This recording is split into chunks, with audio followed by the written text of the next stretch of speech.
여러분, 미국 조지아에 있는 최첨단 공장에서 정말 충격적인 사건이 하나 터졌습니다. 이게 그냥 뭐 수백 명의 운명이나 수십억 달러짜리 투자, 이런 차원의 문제가 아니에요.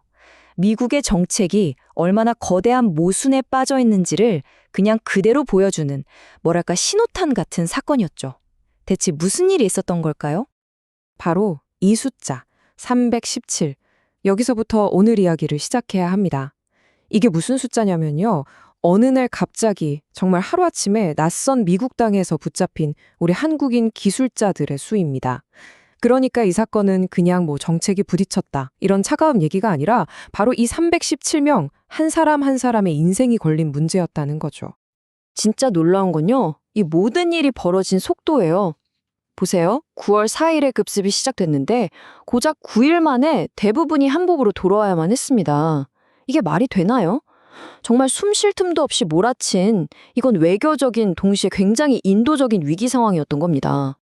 자, 그럼 도대체 그날 무슨 일이 있었던 건지 사건의 시작점인 바로 그 배터리 공장 급습 현장으로 한번 들어가 보시죠. 이게 한미 파트너십 전체를 뒤흔든 엄청난 충격파가 됐거든요. 이 사건을 두고 미국 정부가 뭐라고 했는지 아세요?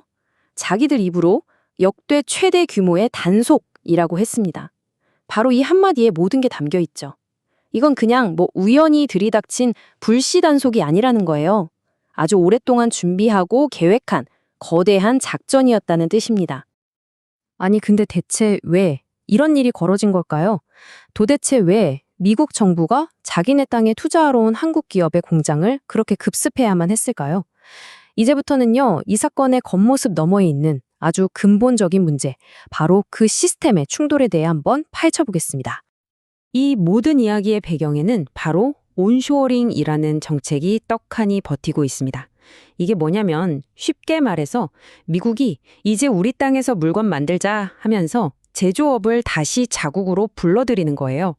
그러려고 세금도 깎아주고 보조금도 엄청나게 뿌렸죠. 바로 이것 때문에 우리 한국 기업들이 수천억 달러, 정말 천문학적인 돈을 미국에 투자하겠다고 약속하게 된 거고요. 그러니까 핵심이 바로 이거예요. 진짜 아이러니하죠. 한쪽에서는 빨리 공장 지어서 첨단 제품 만들어 하면서 돈까지 줘가며 등을 떠미는데, 다른 한쪽에서는 정작 그 공장을 지을 핵심 기술자들은 못 들어오게 문을 쾅 닫아버린 겁니다. 미국의 경제정책이랑 이민정책이 완전히 따로 놀고 있었던 거죠. 엇박자도 이런 엇박자가 없어요. 자, 그럼 이런 궁금증이 생기실 거예요. 아니, 왜 굳이 한국 기술자들이어야 했을까? 그냥 미국 사람 뽑아서 쓰면 되는 거 아니야? 라고요. 근데 그게 그렇게 간단한 문제가 아니었습니다. 왜냐하면 이 배터리 공장을 처음 세팅할 때 필요한 그 핵심 기술, 그 노하우가 미국에는 없었던 거예요. 이건 오직 수년간의 경험을 가진 우리 한국 기술자들만이 가지고 있는 그야말로 대체 불가능한 전문성이었던 거죠. 아니, 그럼 그냥 합법적으로 비자를 받아서 가면 되지 않았을까? 물론 그게 정답이죠. 근데 그게 말처럼 쉬웠으면 이런 일이 벌어지지도 않았겠죠. 이 표를 좀 보세요. 투자자 비자나 주재원 비자는 협력업체 직원들은 아예 대상이 아니에요. 그럼 전문직 비자는 어떠냐?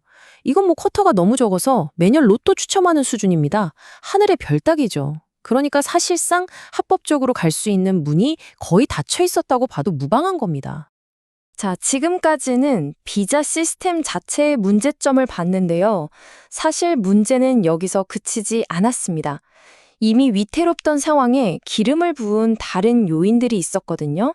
이 시스템적인 문제가 어떻게 최악의 상황, 그야말로 퍼펙트 스톰으로 번졌는지 한번 들여다보겠습니다. 이 자료를 한번 보세요. 좀 충격적이지 않나요? 잡혀간 317명 중에 거의 대부분이 에스타, 그러니까 우리가 흔히 말하는 무비자 프로그램이나 아니면 상용 또는 관광비자로 들어왔다는 거예요. 이게 뭘 의미하겠어요? 이런 식의 위험한 편법이 업계에 얼마나 오랫동안 관행처럼 굳어져 있었는지를 아주 적나라하게 보여주는 거죠. 결국 이 사태는요, 딱 한 가지 원인 때문에 터진 게 아니었습니다. 정말 복합적이었어요. 단기 비자로 어떻게든 해보려던 업계의 위험한 관행도 있었고, 수많은 협력업체들을 제대로 관리하지 못한 원청의 문제도 있었죠. 그런데 여기에 마침 트럼프 행정부가 들어서면서 반이민 정책 기조가 엄청나게 강해졌고요. 심지어 몇 달 전부터 입국 거부 같은 경고 신호가 계속 있었는데 이걸 다들 놓쳐버렸습니다. 외교적인 대응도 늦었고요. 이 모든 균열들이 정말 한순간에 터져버리면서 그야말로 최악의 시나리오, 퍼펙트 스톰이 되어버린 겁니다. 자, 그럼 이렇게 문제가 복잡한데 해결책은 있는 걸까요? 이제부터는 문제 분석에서 한 걸음 더 나아가서 과연 이런 비극적인 사태가 다시는 반복되지 않게 할 정책적인 해법은 무엇인지 그 새로운 길을 한번 찾아보겠습니다. 해결책을 찾아보니 크게 두 가지 방향으로 접근할 수 있겠더라고요. 하나는 당장 급한 불부터 끄는 단기적인 행정 조치고요. 다른 하나는 아예 법을 바꿔서 뿌리부터 문제를 해결하는 장기적인 입법 해결책입니다. 먼저 단기적인 해결책부터 볼까요?